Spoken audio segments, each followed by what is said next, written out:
Hi. So this video, I'm going to be talking about Yvette Nolan's The Birds. This is the collection that it's published in, performing back post-colonial Canadian plays.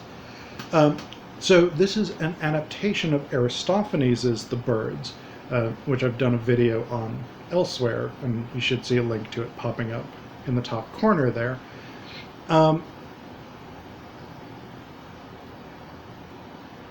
But Nolan's version is definitely not just a straight translation. It's definitely not just a sort of transcultural shift.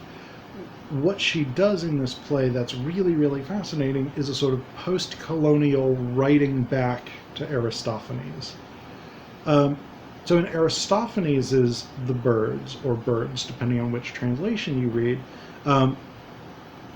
these two Athenians decide that these two Athenians flee Athens because they are sick of the litigiousness, which basically means they're sick of democracy, but they're also sick of schemers. They're sick of people using rhetoric or trying to sort of manipulate people in whatever way. And so they go to the Birds as a sort of collective group and basically persuade them to build a city. The translation that I used in the other video about Aristophanes' play itself, I think used the name Cuckoo Nebulopolis, but the version that Nolan uses is Cloud Cuckoo Land, which is a much more standard translation of the name of this bird city. And basically the birds build walls, they block the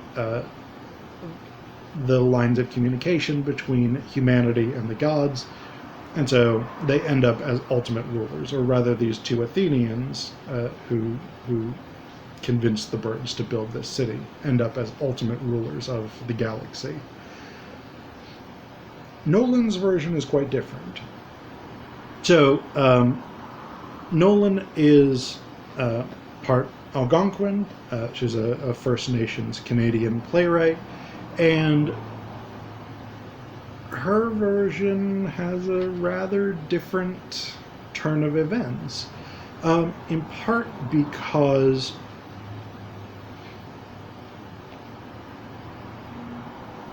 she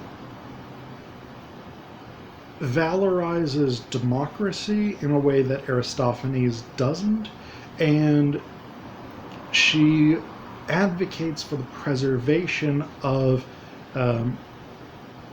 communal culture, ethical culture, in a way that Aristophanes doesn't. So in her version of the play, one of the things that's really interesting is that Jack, who's the main character, who is fleeing the city, Jack really often uses the language of settler colonialism. So the language that Canadians, Americans, Australians, New Zealanders, maybe less New Zealanders, would be really familiar with, language of discovery and of using the space properly. So, for instance, when Jack and Gulliver, who's the other guy escaping the city, when they first show up where the birds live, Jack says, "You know, there are a lot of people who would pay a pretty penny for this real estate." And then he says, "Wait until you see what I've discovered." So remember, they're looking at a sky filled with birds who already live there. So we have this very direct sort of link between the rhetoric that Jack uses of discovery and of capitalizing on empty space with the way that the Canadian and American frontiers were often discussed. The idea, for instance, that Christopher Columbus discovered the Americas, despite the fact that there were already millions of people living here in dozens of civilizations. So we've got that same sort of language satirically repurposed here. But one of the interesting things is that Nolan's birds are much more democratic and much more sort of collective than Aristophanes' birds. So in Aristophanes, the birds do talk amongst themselves to decide whether or not to build this city, but it's sort of, there's not much there. It's sort of just briefly discussed, and then we move on with the plot. In this version, for instance, the Hopo, who was a corrupt human, who's now been transformed into a bird, but not a bird that's indigenous to Canada, so he's still very much a foreigner in that way. He says, "No decision here is made without gathering the entire population." And then later on, the Hopo again, and explaining the bird's decision-making process, says, "These assemblies have their own rhythm. Once gathered in the beginning, rituals observed, the course of it could take all day and all night too, as every voice has equal weight and all need to be heard. And if consensus is not met after each has spoken, then we start again until harmony is achieved and all are satisfied with the outcome."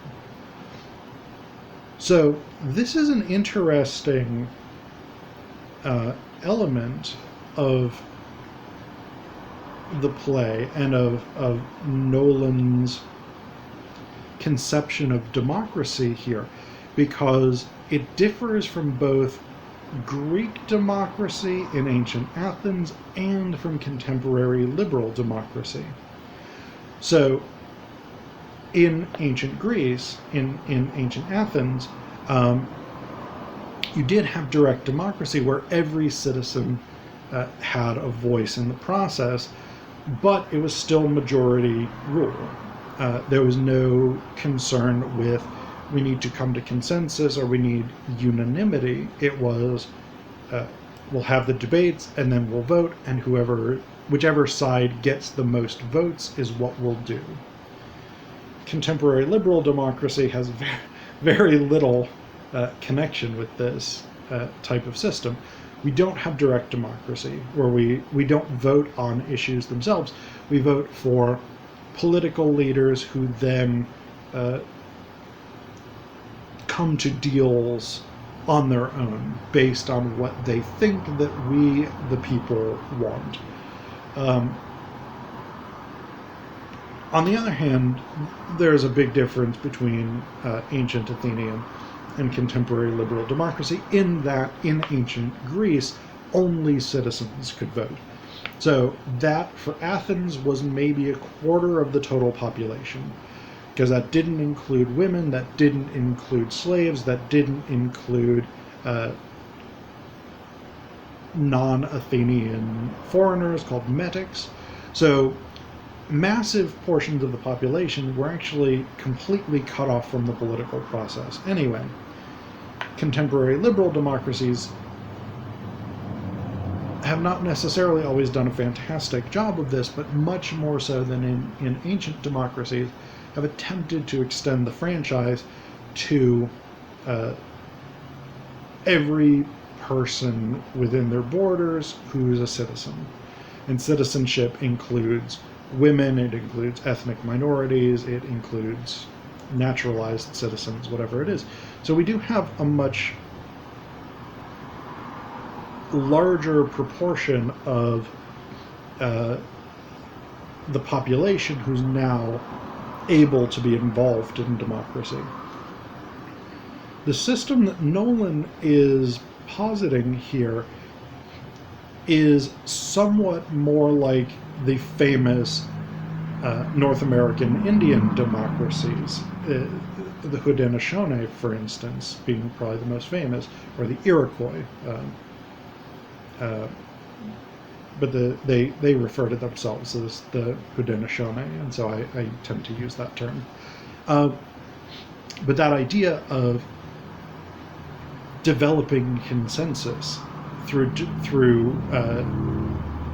rhetoric, through persuasion, etc., that idea of trying to get everyone on board is much more characteristic of certain systems of North American Indians, the Haudenosaunee, the Algonquin, which is the group that Nolan, I think it's her mother is Algonquin, or maybe her father's Algonquin and her mother is of Irish descent. Anyway, one parent is of Algonquin descent and one parent is of Irish descent, and so that's something that Nolan has in her own background, is this method of democracy built on consensus rather than majority rule. But then the other thing that we have at the end of Nolan's version is we have a sort of indigenous hero who comes in to assert the value of the way that the birds live. So Eagle arrives, and this eagle is carrying a snake in its talons, and so we have that in Mexican folklore. There's a tradition that the ancient gods said, wherever you see an eagle with a snake in its claws, there you will build your capital city. And so that's why Mexico City is built where it is. And so we have that sort of echo here of eagle as divine, eagle as sort of preserver of indigenous culture in a way. So eagle comes in and he says, "O raven, you must unlearn these things that man has taught you. It's as if the beads you accepted from them were seeded with an idea that took root. Your actions affect us all, those here and those who come after. We left the cities to men who resolutely chose empire over the health and well-being of their own. We chose to begin again, remembering what we know in our hearts. What, between us all, we can remember moving forward in a good way. The land cannot be owned. The walls must come down." And so at the end of the play, in contrast to Aristophanes, where these Athenians are crowned with sort of ultimate divine power, Eagle comes in Nolan's version and says, we must reject the notion of ownership. We must reject this idea that the land can be divided up, and that the way that humans have built empires and have run their cities and things like this. In other words, the way that European colonialism has functioned is not the right way for us, is not the right way for the birds, is not the right way for First Nations people, indigenous peoples of North America. And it's this call to reclaim a traditional or a more traditional way of life.